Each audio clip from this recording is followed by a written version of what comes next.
दुख और सुख जिंदगी का हिस्सा है। इस कारण जब आपके पास आपका घर, परिवार और ढेर सारी खुशियाँ हो तो अपनी जिंदगी का एक एक पल प्यार और मोहब्बत से गुजारें, क्योंकि जिंदगी में दुख आने का कुछ पता नहीं चलता कि कब आ जाए। चिड़ियों का वो परिवार अपने छोटे से घर में बहुत खुशियों भरी जिंदगी गुजार रहा था। गुड़िया, आप घोंसले में ही रहें। मैं और आपका पापा आज भोजन की खोज में थोड़ा दूर जाएंगे। और घर से ज्यादा दूर ना जाना।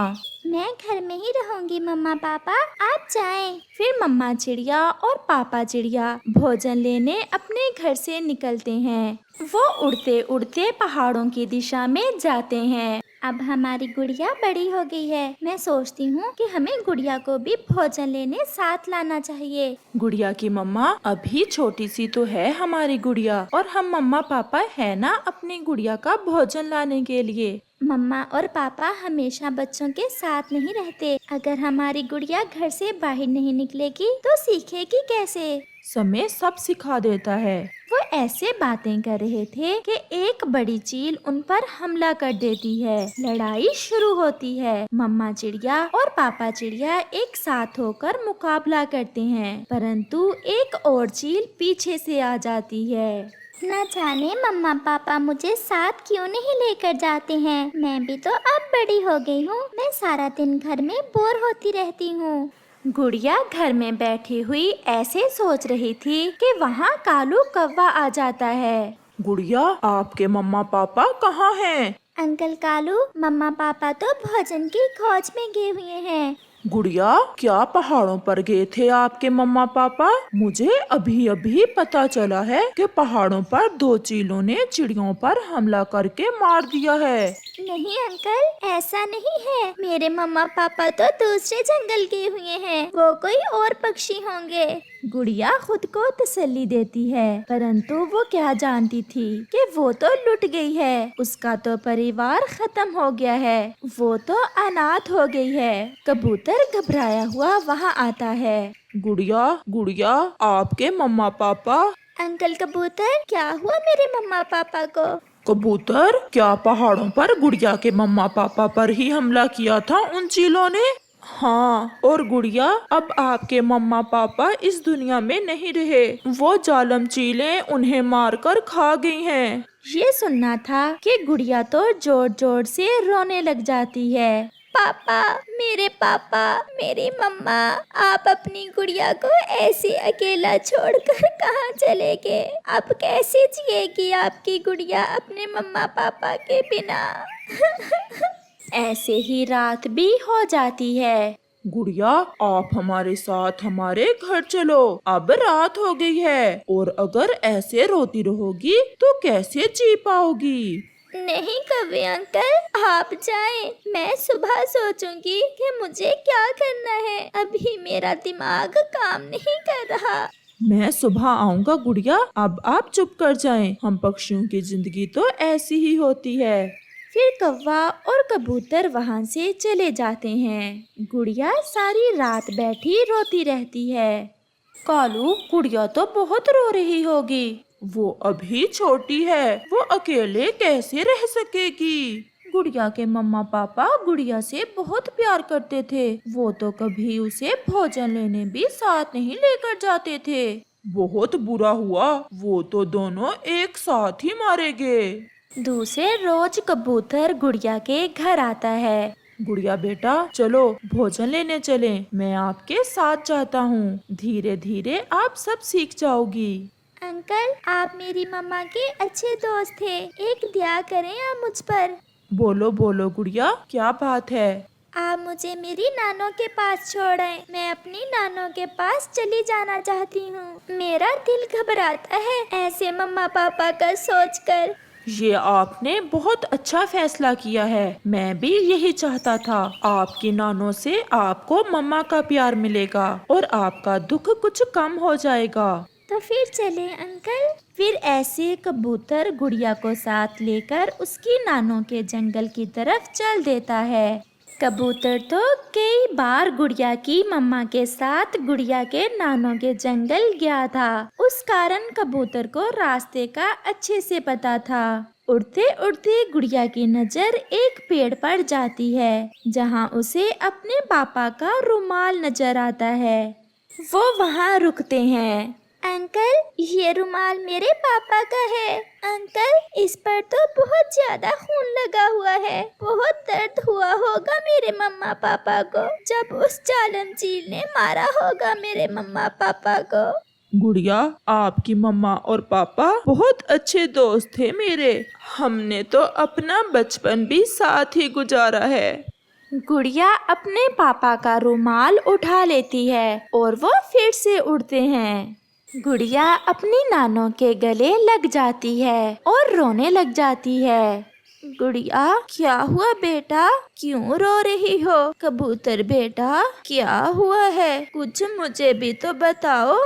नानो, नानो, मम्मा पापा को चील खा गई। मेरा दिल तो कल से ही घबरा रहा था। कई बार मन में विचार आया कि जाकर अपनी बेटी को देख आऊं। ये सब अचानक से हुआ। पहले तो कभी हमने उन चीलों को जंगल में ना देखा था।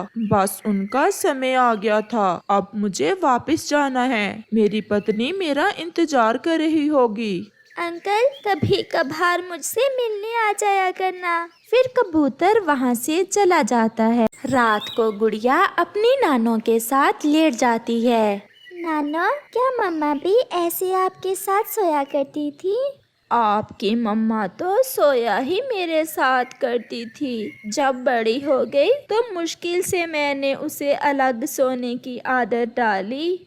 नानो, मम्मा पापा के बिना जिंदगी कितनी फीकी फीकी लगती है। हाँ बेटी, परंतु हमें जीना होता है। जिंदगी अगर दुख देती है तो खुशियाँ भी देती है। दुख और सुख तो जिंदगी का हिस्सा है। फिर वो दोनों सो जाती हैं। दूसरे रोज गुड़िया की नानो गुड़िया से कहती है, गुड़िया, आप घर में रहें और मैं अपनी बेटी के लिए भोजन की खोज कर लाती हूँ। नहीं नानो, मैं भी आपके साथ ही जाऊंगी। मैं अब बड़ी हो गई हूँ। अगर मैं घर से बाहर नहीं निकलूंगी तो कैसे सब सीखूंगी। फिर गुड़िया भी अपनी नानों के साथ जाती है। ऐसे ही दिन और रात गुजरते गए और गुड़िया भी जवान हो जाती है। वो एक बहुत सुंदर चिड़िया बन जाती है। वो तो सब काम सीख जाती है। घर बनाना सीख जाती है। वो भोजन की खोज करना सीख जाती है। तेज हवा और बारिश में उड़ना भी सीख जाती है। नानो, रात से मुझे आपकी तबीयत कुछ ठीक नहीं लग रही। आप आज घर में ही रहें, मैं भोजन ले आती हूँ। अच्छा मेरी बेटी, परंतु ध्यान से जाना। जहाँ ज्यादा दाना पड़ा हो वहाँ खतरा भी हो सकता है। नानो, ये बात तो आप हर रोज मुझे बताती हैं। मेरी सुंदर सी नानो, अब मैं जाऊँ? जाओ बेटी। फिर गुड़िया अपने घर से निकलती है।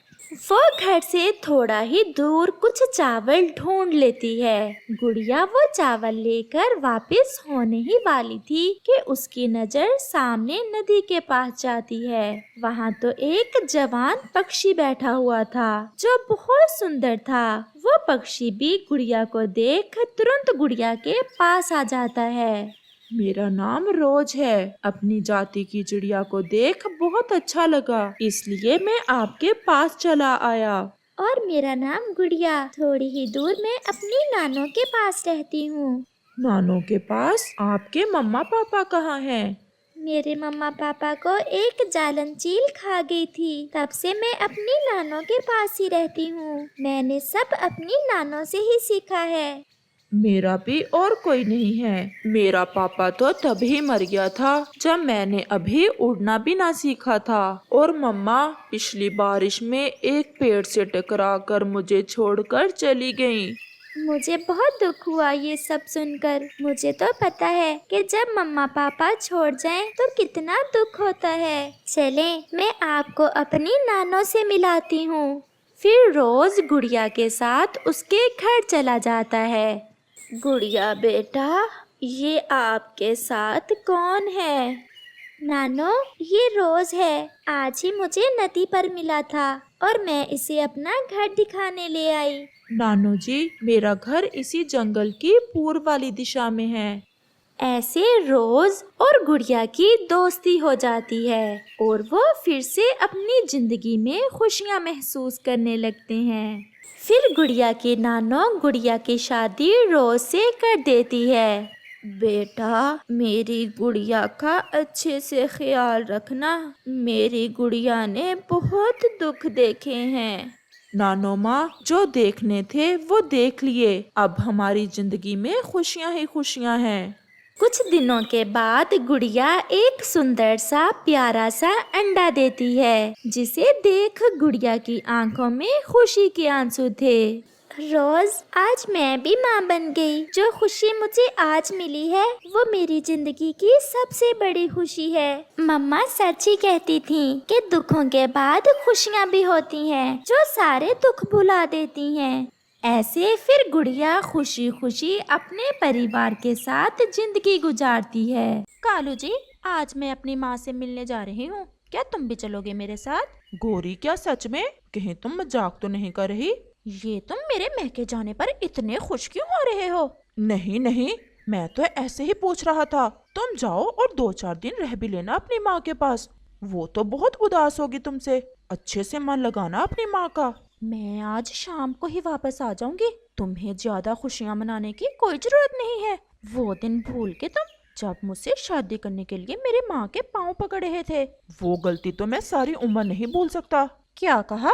कुछ नहीं, अब तुम जाओ। और जग्गू बेटे, अब तुम बड़े हो गए हो, कोई उल्टी सीधी शरारत ना करना।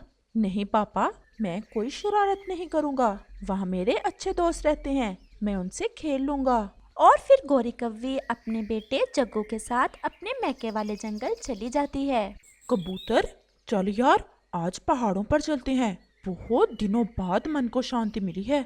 क्या हुआ कालू, आज बहुत खुश लग रहे हो? गौरी अपने मैके गई हुई है आज। कम से कम आज का दिन तो शांति से गुजरेगा, नहीं तो गौरी तो हर समय मुझसे लड़ाई ही करती रहती है।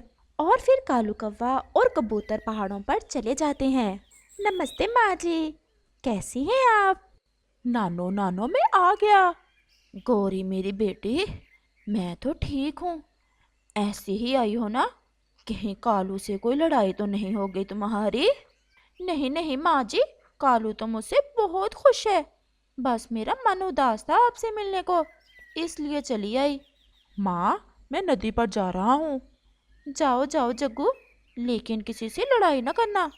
और फिर जग्गू कौवा नदी की तरफ चला जाता है। जग्गू कौवा वहाँ एक बेरी के पेड़ पर बैठा बेरी खा रहा था कि वहाँ एक कव्वी आ जाती है और वो भी पास में आकर बैठ जाती है और वो बेर खाने लगती है। जग्गू कौवा उस कव्वी से ऐसा कहता है, मेरा नाम जग्गू है और मैं पहाड़ों वाले जंगल से आया हूँ। मेरा नाम लाडो है और मैं तो इसी जंगल में रहती हूँ। तुम बहुत सुंदर कवि हो। तुम्हारे मम्मा पापा भी इसी जंगल में रहते हैं क्या? नहीं, मेरा इस दुनिया में कोई नहीं है, मैं अकेले ही रहती हूँ। वो पिछली बरसात में मेरे मम्मा पापा तेज तूफान में मर गए थे। ये तो बहुत बुरा हुआ। ये तुम्हारे गले में रुमाल बहुत अच्छा लग रहा है मुझे। ये मेरी माँ की निशानी है। लाडो, मेरी माँ भी आई है मेरे साथ, क्या तुम मेरी माँ से मिलोगी? नहीं, मुझे आज अपना घोंसला बनाना है। मैं तो तिनके ढूंढते ढूंढती इधर निकल आई थी। लाडो, एक बात कहूँ? कहो। क्या तुम मेरे साथ रहना पसंद करोगी? मेरी माँ भी मेरे लिए कोई अच्छी सी कवि ढूंढ रही है और तुम मुझे बहुत अच्छी लगी हो। अच्छे तो तुम भी मुझे बहुत लगे हो, लेकिन क्या तुम्हारी माँ मान जाएगी? माँ मेरी हर बात मानती है और मैं तुमसे शादी करना चाहता हूँ। मैं मना लूंगा माँ को, तुम चलो मेरे साथ। उस कव्वी का तो पहले ही कोई नहीं था, उसके पास तो घर भी नहीं था। वो तो कोई आश्रय ढूंढ रही थी और फिर वो मान जाती है। और फिर जग्गू कौवा और लाडो कव्वी वहाँ से चले जाते हैं। जग्गू, ये कौन कव्वी है? माँ, ये लाडो है। माँ, इसका इस दुनिया में कोई भी नहीं है। ये नदी पर मिली है मुझे। माँ जी, मैं तो घोंसला बनाने जा रही थी, लेकिन आपका बेटा मुझे अपने साथ ले आया। माँ, मुझे लाडो अच्छी लगी है और माँ, मैं लाडो से शादी करना चाहता हूँ। क्या घोंसला बनाना आता है तुम्हें? जी जी आंटी, मैंने अपनी माँ से अच्छे से सीख रखा है कि पक्का घोंसला कैसे बनाते हैं, और भोजन की खोज करना तो आती ही होगी। माँ जी, मेरा कौन है इस दुनिया में? अपना भोजन मैं खुद ही ढूंढ कर खाती हूँ।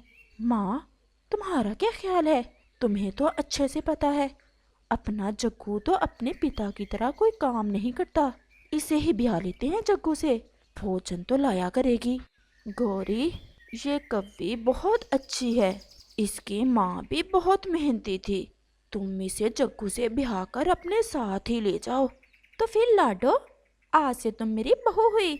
चलो अब अपने जंगल चलें। देखा लाडो, मैंने कहा था ना कि मेरी माँ मेरी हर बात मानती है। और फिर शाम हो जाती है और फिर गौरी कव्वी, लाडो कव्वी और जग्गू अपने जंगल वापस लौट जाते हैं। लाडो, तुम्हारा सुसज्जी तो गया हुआ है आवारा फिरने, अभी आने ही वाला होगा। तुम जाओ, कुछ खाने को तो ढूंढ लो। लेकिन माँ जी, मैं तो नहीं हूँ इस जंगल में, मुझे अच्छी जानकारी नहीं है इस जंगल की। मैं 1-2 दिनों में सब सीख लूंगी और फिर मैं भोजन ले आया करूंगी। और फिर रात हो जाती है और कालू कौवा भी घर लौट आता है। गौरी, ये कौन है? कालू, ये तुम्हारी बहू है, अपने जग्गू ने पसंद की है मेरी माँ वाले जंगल से। पापा, ये बहुत अच्छी कवि है, इसे घोंसला भी बनाना आता है और भोजन ढूंढना भी। तुम्हारी माँ भी ऐसे ही कहती थी। और फिर वो सब बातें करते करते सो जाते हैं। और फिर ऐसे ही दिन और रात गुजरते गए। और फिर एक दिन लाडो कव्वी अपनी सास गौरी कव्वी से कहती है, माँ जी, एक खुशी की खबर है। क्या? क्या खबर है लाडो? कहीं से भोजन मिल गया ज्यादा? नहीं माँ जी, मेरा अंडा होने वाला है। ये सुनकर तो गौरी बहुत खुश हो जाती है और लाडो से कहती है, मुझे तो बेटे कौवे ही पसंद है और तुम भी अपने अंडे से बेटा कौवा ही निकालना। माँ, ये मेरे बस में थोड़ा है, बेटा हो या बेटी, मैं तो दोनों से ही प्यार करूँगी। तुम्हें कौन पूछता है? चलो तुम मेरे साथ, मैं तुम्हारा चेकअप करवाती हूँ। लेकिन माँ जी कहाँ?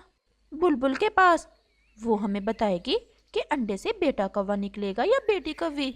और फिर गौरी कव्वी अपनी बहू को साथ लेकर बुलबुल के पास चली जाती है। ये लो 2 दाने ज्यादा, और मुझे अच्छे से जांच करके बताओ कि हमारी बहू के अंडे से बेटा निकलेगा या बेटी। और फिर बुलबुल लाडो का चेकअप करती है। गौरी बहन, मुबारक हो, तुम्हारी बहू के अंडे से एक सुंदर सी बेटी निकलेगी।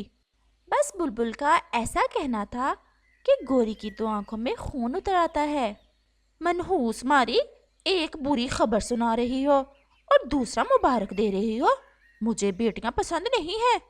और फिर गौरी कव्वी लाडो को साथ लेकर गुस्से में वापस चली जाती है। जग्गू, शादी करके ले आए थे राह चलती कव्वी को, अब देख लो, इसके अंडे से बेटी निकलेगी। तो माँ, फिर क्या हुआ? फिर क्या हुआ? अपना भोजन तो तुम ला नहीं सकते, क्या हम लाया करेंगे तुम्हारी बेटी का भोजन?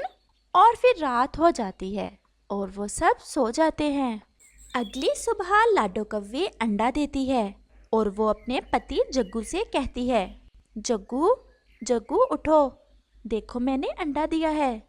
लेकिन जग्गू कुछ ज्यादा खुश ना था, क्योंकि वो तो जानता था कि माँ कभी भी लाडो को उस अंडे पर बैठने नहीं देगी। गौरी भी उठ जाती है और वो तो लाडो के घोंसले में अंडा देखते ही परेशान हो जाती है।